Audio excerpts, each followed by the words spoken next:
नमस्कार प्रेक्षकांनो, सावळ्याची जणू सावळी या मालिकेच्या येणाऱ्या भागामध्ये जबरदस्त असा ट्विस्ट येणार आहे. तर प्रेक्षकांनो, इथे आता सावळीच्या आवाजाला न्याय मिळवून देण्यासाठी सारंग, जगन्नाथ हे दोघे जण एकत्र आलेले असतात आणि सावळीच्या आवाजाचं सत्य जगाच्या समोर आलेलं असतं.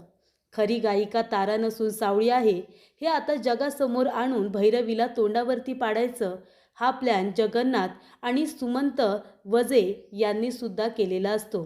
त्यामुळे प्रेक्षकांनो, इथे आता जगन्नाथने सुमंत वजे यांना सांगितलेलं असतं की तुम्हाला भैरवीला हरवायचं असेल तर तुम्ही 9 तारखेचं शूटिंगचा कार्यक्रम रद्द करा आणि 9 तारखेला सगळ्या जगासमोर भैरवी वजेला तोंडावरती पाडा. तेव्हा प्रेक्षकांनो, तिला खोट्या गाण्याचा जो काही आता वारसा पुढे घेऊन जायचा आहे तो तुम्हाला थांबवायचा असेल आणि तुमच्या मुलीला जिंकायचं असेल तर सगळ्या जगासमोर जेव्हा भैरवी वजेचं सत्य येईल तेव्हा खऱ्या अर्थाने तिची हार होईल, असं जगन्नाथने सुमंत वजे यांना सांगितलेलं असतं. त्यामुळे त्यांनीसुद्धा आपला कार्यक्रम 9 तारखेचा रद्द केलेला असतो आणि इथे ताराला गाण्याची परवानगी दिलेली असते. त्यामुळे प्रेक्षकांनो, येणाऱ्या भागामध्ये इथे आता सगळ्यांनी मिळून सावळीच्या आवाजाचं सत्य जगाच्या समोर आणल्यानंतर खरी गायिका सावळी असल्यामुळे इंटरनेटवरती सगळीकडे आता तिच्या व्हिडिओ ह्या व्हायरल झालेल्या असतात. खरी गायिका सावळी असल्यामुळे आता तिचा व्हिडिओ ट्रेंडिंगला असल्यामुळे इथे आता इंटरनेटची स्टार म्हणून सावळीला घोषित केलेले असते. त्यानंतर प्रेक्षकांनो, चिडलेली पब्लिक जी आहे ती भैरवी वजेवरती चिडलेली असते, रागावलेली असते. आत्तापर्यंत ताराला इथे गायिका म्हणून उभं केलं आणि तिच्या पाठीमागे सावळीचा आवाज देण्यात आला. त्यामुळे सावळीची खरी ओळख तुम्ही लपून ठेवलीत, तुम्ही खूप मोठा गुन्हा केलेला आहे. आणि त्यामुळे प्रेक्षकांनो, सावळीच्या आवाजाचे जे काही लोक आता फॅन असतात त्यांनी टोकाचं पाऊल उचललेलं असतं. सगळ्यांनी आता इथे भैरवीला चपला फेकून मारलेल्या असतात. तिच्या गळ्यामध्ये चपलीहार घालून तोंडाला काळं फासलेलं असतं आणि तिची इन्सल्ट केलेली असते. तर प्रेक्षकांनो, आत्तापर्यंत भैरवीने जो काही आता आपला खोटा वारसा पुढे नेण्याचा प्रयत्न केलेला असतो ते सुद्धा चुकीच्या पद्धतीने, त्यामुळे तिला नियतीने तिच्या गुन्ह्याची शिक्षा मिळवून दिलेली असते. तर प्रेक्षकांनो, येणाऱ्या भागामध्ये कशा पद्धतीने या गोष्टी पुढे घडत जातात आपण सविस्तरपणे बघूया. प्रेक्षकांनो, आपण बघितलं, सारंगला समजलेलं असतं खरी गायिका सावळी आहे. त्यामुळे सारंग थोडा टेन्शनमध्ये असतो.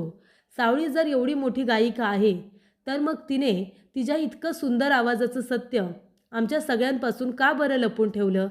आज जी काही इज्जत, जो मान सन्मान इथे आता लोकांमध्ये ताराला मिळत आहे ते सगळं माझी सावळी डिझर्व करते, ते सगळं तिला मिळायला हवं. मग हे सगळं सोडून तारा बॅकअपला का गाणं गाते असा विचार सारंगच्या मनामध्ये आलेला असतो. तेव्हा इथे सारंगने जगन्नाथ बरोबर बोलल्यानंतर खरं कारण त्याच्या समोर आलेलं असतं. तो म्हणतो, ठीक आहे, आता हीच वेळ आहे माझ्या सावळीला न्याय मिळवून देण्याची. कुटुंबासाठी आणि त्यांच्या परिस्थितीसाठी माझ्या सावळीने तिची ओळख लपून ठेवली आणि भैरवीला साथ दिली. पण आता हे सगळं थांबायलाच हवं. खऱ्या अर्थाने भैरवीचे सगळे पैसे तोंडावरती मारून माझ्या सावळीने तिच्या आवाजाचं सत्य सगळ्यांच्या समोर आणलं पाहिजे.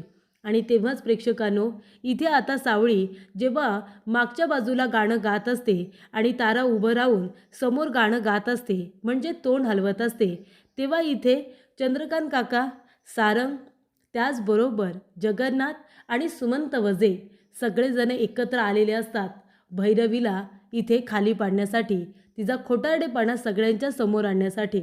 आता आपल्या घरामध्ये जर कोणी गायक आहे तर सगळेजण गायकच होतात असं नाही.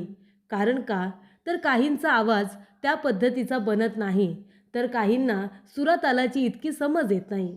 पण काही घराणं असं असतं की ज्याच्यामध्ये सगळेच्या सगळे गायक असू शकतात. तसं इथे वजे घराण्यामध्ये झालेलं असतं. ताराला इथे सूर तार जमत नाही, तिला इथे तेवढा सुंदर गळा दिलेला नाही जो इथे सावळीला दिलेला आहे. त्यामुळे प्रेक्षकांनो, इथे आता सावळी जेव्हा गाणं गायला सुरुवात करते तेव्हा सारंग तिचा हात पकडतो आणि तिला सगळ्यांच्या समोर आणून उभं करतो आणि म्हणतो, हे बघा, ही आहे खरी गायिका, खरी सुंदर गायिका सावळी. तेव्हा प्रेक्षकांनो, तारा तर घाबरलेली असते. तिला याच गोष्टीची भीती वाटत असते की हे सत्य कुठून ना कुठून बाहेर पडणार आणि या सगळ्याचा परिणाम जर माझ्या ॲक्टिंग करिअरवरती झाला तर मला माझी इन्सल्ट करून घ्यायची नाही आहे. आणि तेव्हा प्रेक्षकांनो, इथे सारंग आता सगळ्यांच्या समोर सावळीला आणून उभं करतो. सगळेजण टाळ्यांच्या गर्जनामध्ये स्वागत तर करतात, पण प्रेक्षकांनो, सगळ्यांना एकच प्रश्न पडलेला असतो की खरी गायिका जर सावळी आहे तर मग आत्तापर्यंत तारा खरी गायिका आहे असं का सांगण्यात आलं? असा विचार प्रेक्षकांनो पब्लिक आता करत असते. तेव्हा इथे सारंगने सावळीच्या बाबतीतलं सत्य सगळ्यांसमोर आणलेलं असतं आणि तेव्हा इथे सावळीला खूप मोठा चेक मिळालेला असतो. तेव्हा सारंग म्हणतो की सावळी, हा तुला जेवढा चेक मिळाला आहे ना, हा चेक तू भैरवींना देऊन टाक आणि तुझ्यावरती असलेलं सगळं कर्ज फेडून टाक. तुझ्या कुटुंबावरती असलेलं सगळं कर्ज फेडून टाक. तेव्हा प्रेक्षकांनो, सावळीला आता खूप मोठ्या अमाऊंटचा चेक मिळालेला असतो. जेवढे पैसे इथे आता भैरवीने तिच्या भावाच्या ऑपरेशनला दिलेले असतात, त्यांच्यावरती खर्च केलेले असतात, त्याच्यापेक्षा कितीतरी जास्त पैसे आता सावळीने तिला दिलेले असतात. तो चेक संपूर्णपणे आता तिथे भैरवीला द्यायला लावलेला असतो. तेव्हा भैरवी चिडते, पण आता सगळ्यांच्या समोर ती बोलणार तरी काय? आधीच तिथे मीडिया असते, सगळ्यांसमोर बातमी पसरलेली असते आणि आता एवढ्या मोठ्या सत्याचा उलगडा झाल्यानंतर सावळीची बातमी इंटरनेटवरती अशी काही व्हायरल होते की सगळीकडे तिच्याच रील्स असतात, तिच्याच व्हिडिओ असतात. सगळे लोक आता फक्त सावळी मेहेंदळे हिलाच बघणं पसंत करत असतात आणि तिच्या आवाजाचे व्हिडिओ गात असतात. तेव्हा प्रेक्षकांनो, इथे आता सावळी इंटरनेट स्टार झालेली असते. इंटरनेटवरती सावळीच्या व्हिडिओ ट्रेंडिंग करत असतात. त्यामुळे इथे लोकांच्या आता तिच्याबद्दलच्या सगळ्या भावना बदललेल्या असतात. जास्तीत जास्त ऑफर तिला येत असतात. आता फेमस असल्यामुळे जास्त गाणी तिला भेटत असतात, रेकॉर्डिंग भेटत असतात. खूप लोक तिला भेटण्याचा प्रयत्न करत असतात. तेव्हा प्रेक्षकांनो, इथे आता लोकप्रिय झालेली सावळी ही भैरवीच्या नजरेत खुपत असते. तेव्हा तिथे असलेले जे काही महिला असतात त्या म्हणतात की हे तुम्ही काय केलं?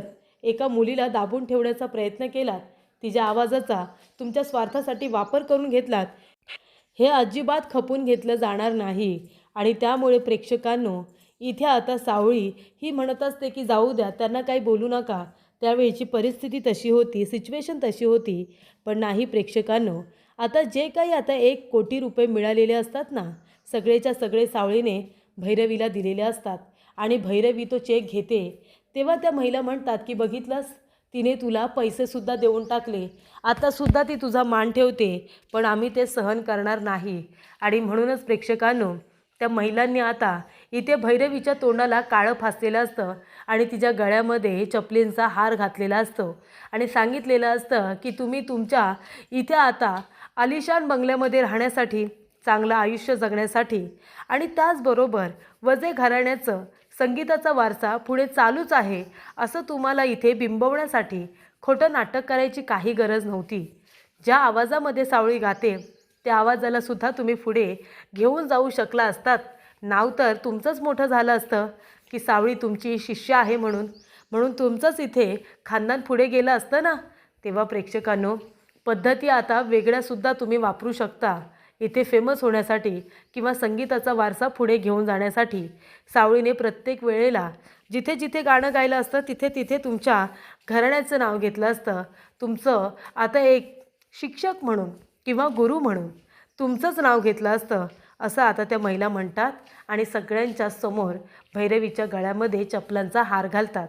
तर अशा रीतीने प्रेक्षकांनो, एका बाजूला सावळीला आता इथे प्रसिद्धी मिळालेली असते, तर दुसऱ्या बाजूला भैरवीने स्वतःच्याच हाताने स्वतःच्या पायावरती कुऱ्हाड मारून घेतलेली असते.